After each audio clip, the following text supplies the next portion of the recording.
Disclaimer, obviously, I'm not a dog trainer, I'm not a dog expert. That's why I'm here. Hi. Hi guys, welcome back to my channel.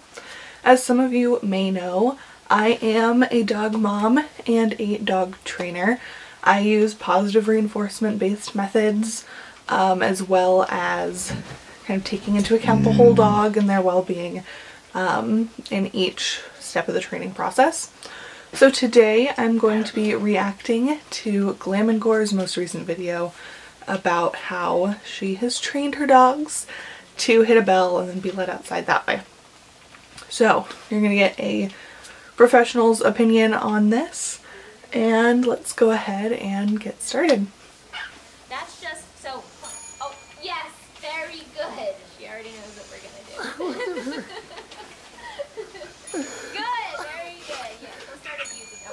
Oh no. I think she thinks that she has me trained. That she hits a bell and I'm trained to feed her treats. She's not wrong. Yo, look! Yeah. It's on base. Today, it's a kind of a weird video, but I get asked all the time, how I taught my dogs who ring a bell to tell me that they have to go outside and then use a litter box as their potty. And yes, I have talked about it on Instagram before, I've talked about it in a previous video before, but I've never gone over it in depth, which is probably why people are still asking me about it. So, this is the video to end all dog ringing bell videos, and I'm going to teach you exactly what steps I went through to get her to be a little bellhop. He's not as good, we're still working on him, but he's not as smart as Ripley, to be completely honest. Sorry, you're very cute though. What you lack in intelligence, you make up for in I have to say, I love the editing style that she does when she's interacting with her dogs. Mine's not as exciting. She's just sitting here laying on my lap and licking my leg occasionally, but I just think it's really cute. Nice. So we're good. This is especially useful right now because of, honestly, the pandemic and everyone being quarantined. If you live in an apartment like me and you want to try to limit the amount that you're even touching your building's elevator buttons and really going outside, this is a great way to limit it because you can just open a door and let them out if you have a balcony. Wouldn't recommend this if you didn't have some kind of outdoor area because it would smell. Also, it's great if you have a dog that likes to go to the bathroom in the middle of the night for some reason.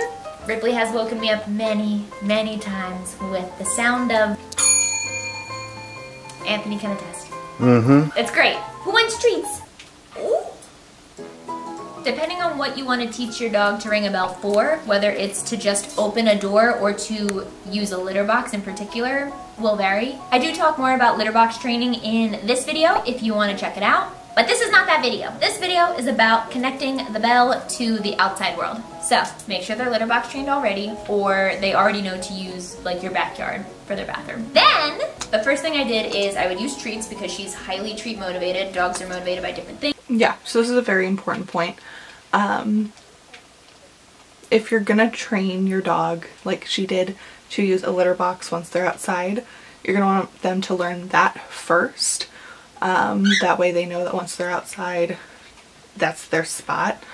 And it's just going to help make the back chaining process a lot easier. Back chaining is when you basically start at the end of the sequence that you want them to complete and work your way forward.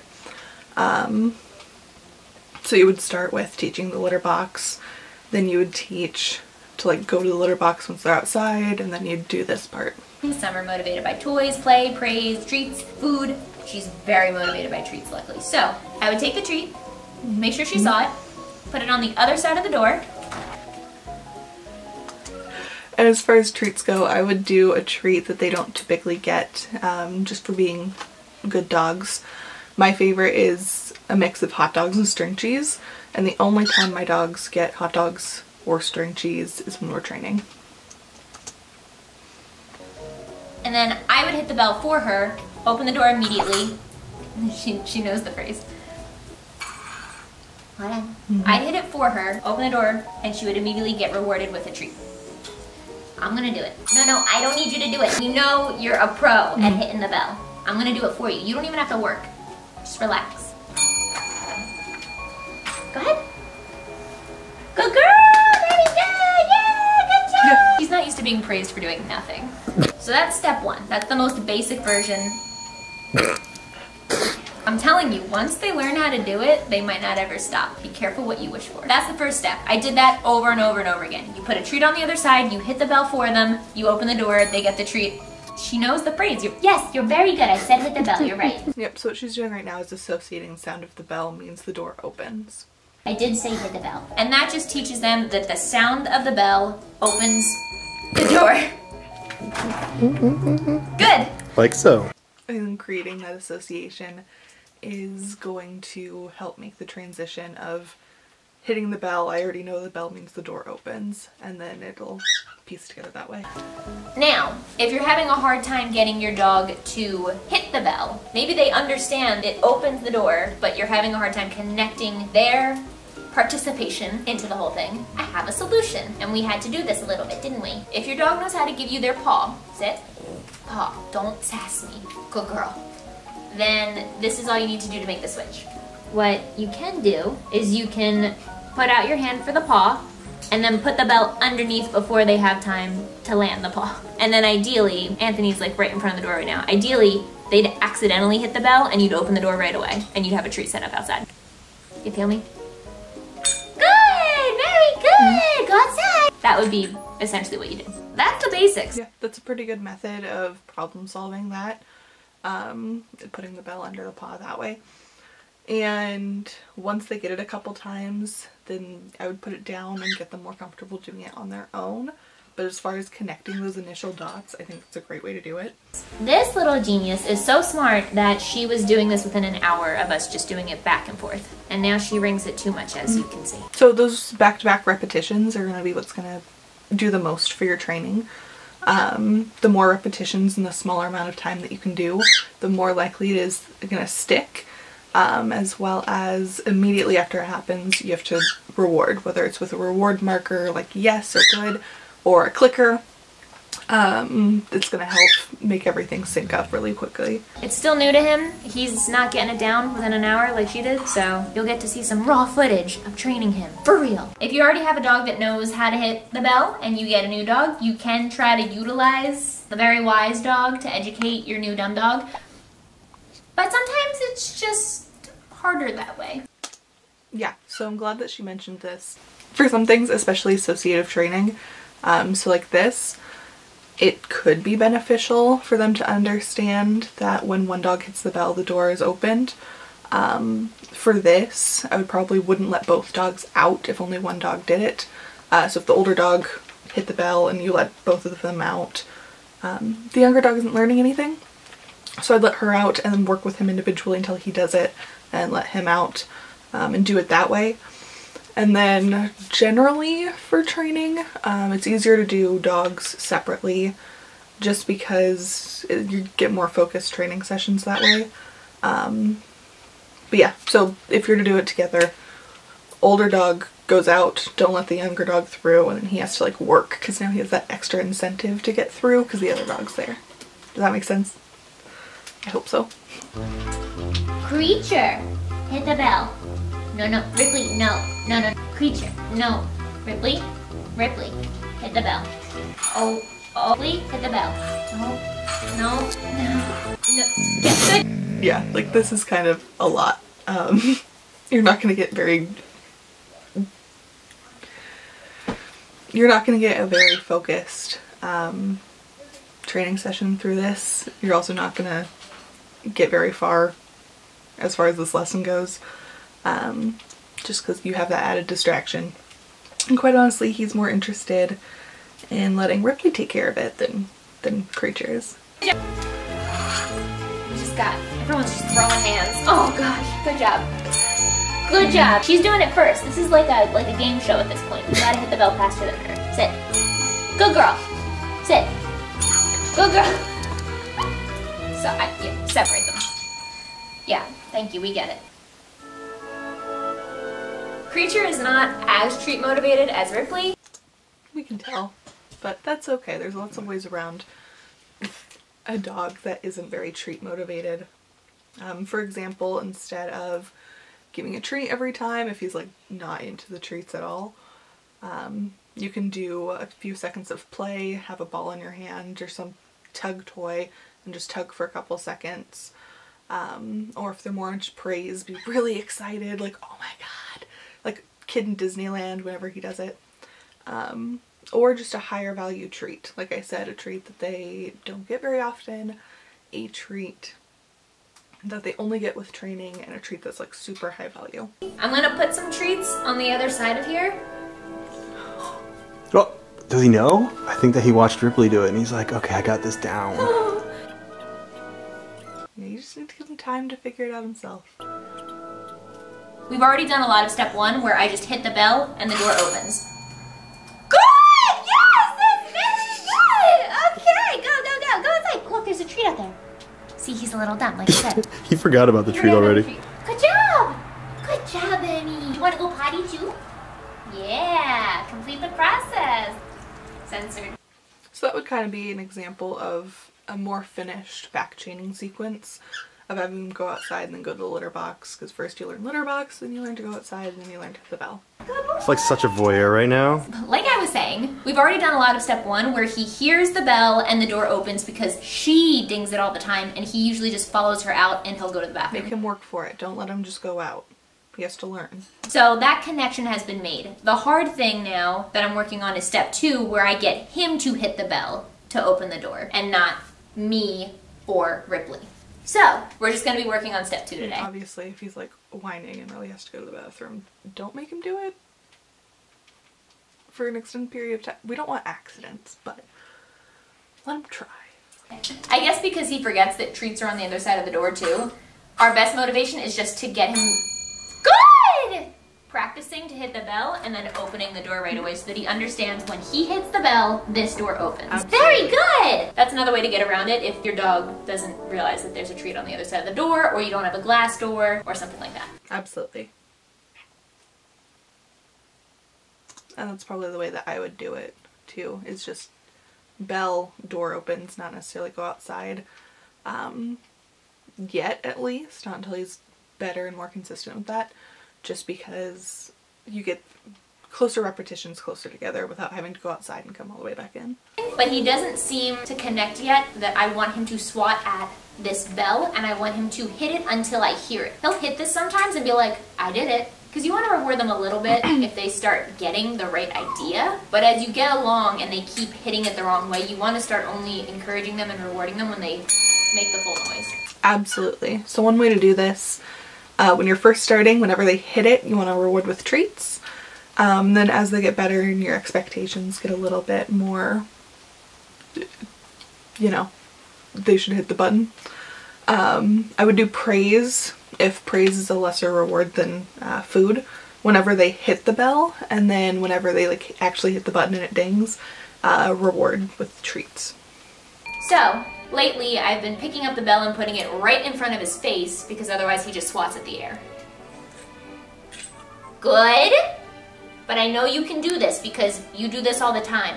So I'll give you praise, but you only get a treat now if you make a noise. Hit the bell. Very good, just like that.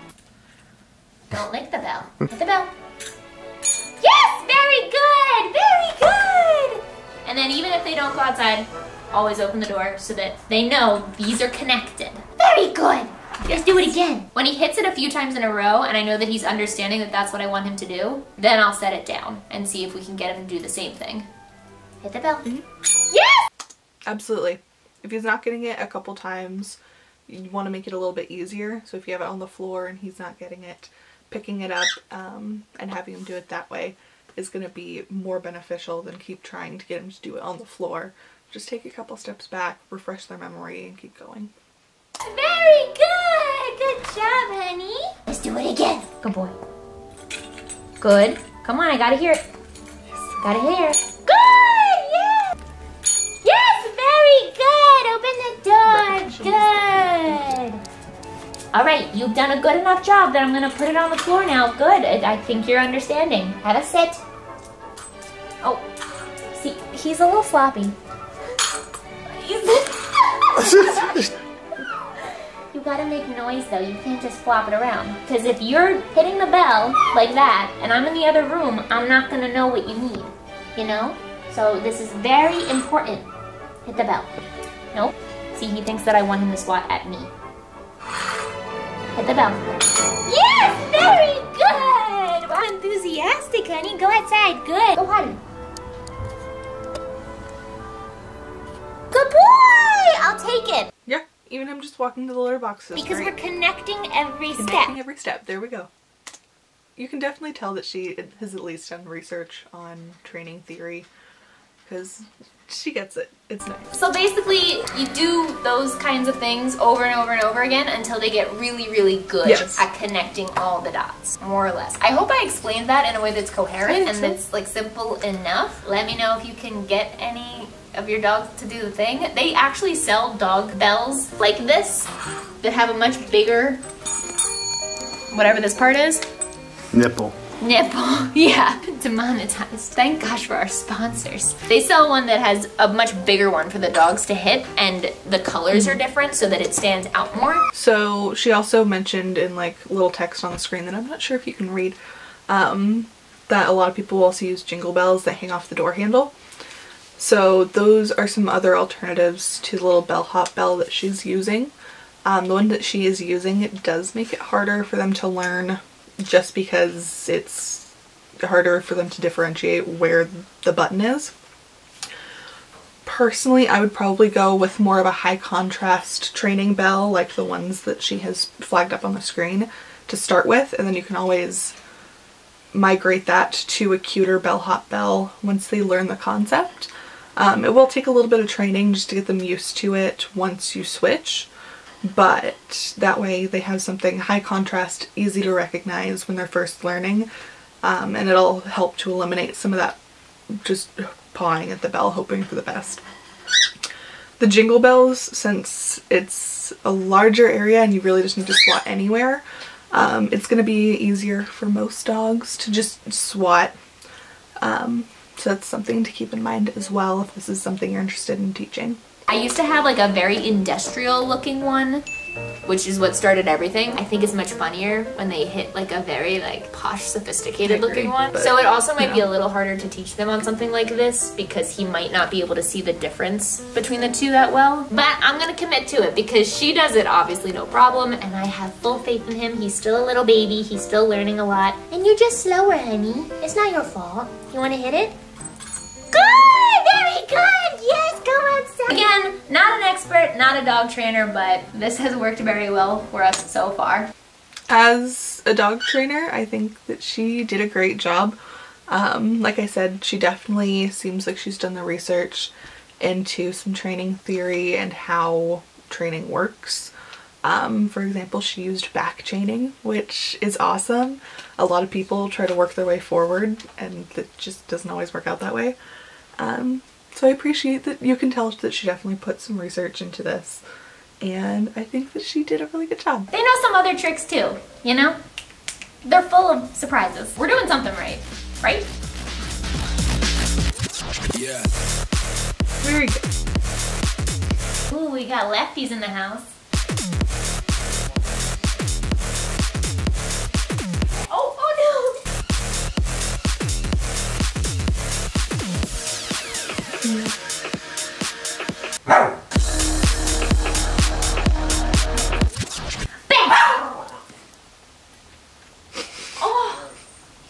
She screamed out in pain. Academy Award. The Meryl Streep of dogs. Good job, honey. That trick girl was super cute. It's hard to get two dogs to do the same thing right next to each other at the same time. So that was good and impressive. Okay, that's our video for this week. It's a little short and sweet and to the point, but you know, you guys like my dogs, which is cool because I like them too. And now you know how they learn to be so extra. If you're new here, please subscribe. This is not my typical content, but the other stuff is fun too. And leave a comment if, you know what? Just leave a comment if you have a dog. I don't even care if they know how to ring a bell. What kind of dog? What's their name? What are they like? Ooh, your feet smell like Fritos, honey. That's a thing. That's a thing and it's called Frito feet. Did you know that? If your dog's feet smells like Fritos, it's a yeast. If it's really bad and they're chewing at their feet a lot, it could be an allergy. So I'd watch out for that. That's a thing. And it's a pretty common thing, but it's a thing that you should watch out for and be aware of. Frito feet? Yeah, look it up. I've heard of freedom fries. And hit the notification bell because I hear bells in my Ears too. Don't I, Ripley? Bye! Well, I thought that that was super cute, and I'm actually really impressed by the advice and the tips and the methods that she went through. So I personally wouldn't change very much in the way that I would teach that, especially to somebody who doesn't know all of the background stuff and just like wants their dog to ring a bell. So I think that that's great. There's not much that I would change. Anything I would change, I explained throughout the video. One thing that I would caution you about is a lot of the time people train their dogs to hit a bell when they want to go outside. And the idea is when they want to go potty, they'll hit the bell and go outside. The reality of it is, just like you've seen in this video, they hit the bell a lot.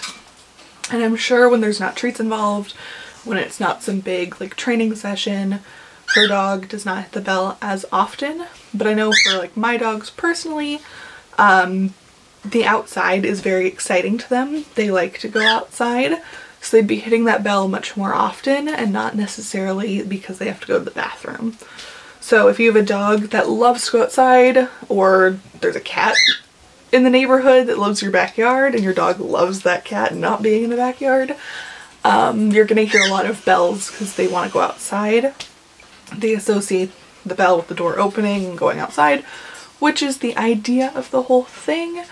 But it's just something to keep in mind, that they don't necessarily associate, I have to go to the bathroom, I'm gonna hit the bell. It's more, I have to go outside for whatever reason. Most often 2 goes to the bathroom, therefore I'm gonna hit the bell and go outside. So just something to keep in mind. I've heard from a lot of people who have taught their dog to ring a bell that they kind of regretted it afterwards because they would ring the bell to go outside so often. But you know, it's one of those things. I do that with the high five. Taught my dogs high five, now she boops me in the face. It's a give and take. Something that you just gotta think through to the very end. So I had a lot of fun making this video actually. So if you enjoyed it, please let me know in the comments below, and make sure to give this video a thumbs up, just so I know that this is the kind of content that you like to see. If you have any other YouTubers or people that you want me to react to, let me know in the comments below. I know Jenna Marbles does a ton of videos with her dogs, and it was actually one of her videos that made me first kind of think about starting to make this a series, and then I didn't. So if you want me to revisit Jenna Marbles, or anybody else for that matter, let me know in the comments below and I will certainly check those out. Until then, I hope you have a great rest of your day, and be sure to like, comment, and subscribe to my channel. Alright, I'll see you guys later. Bye.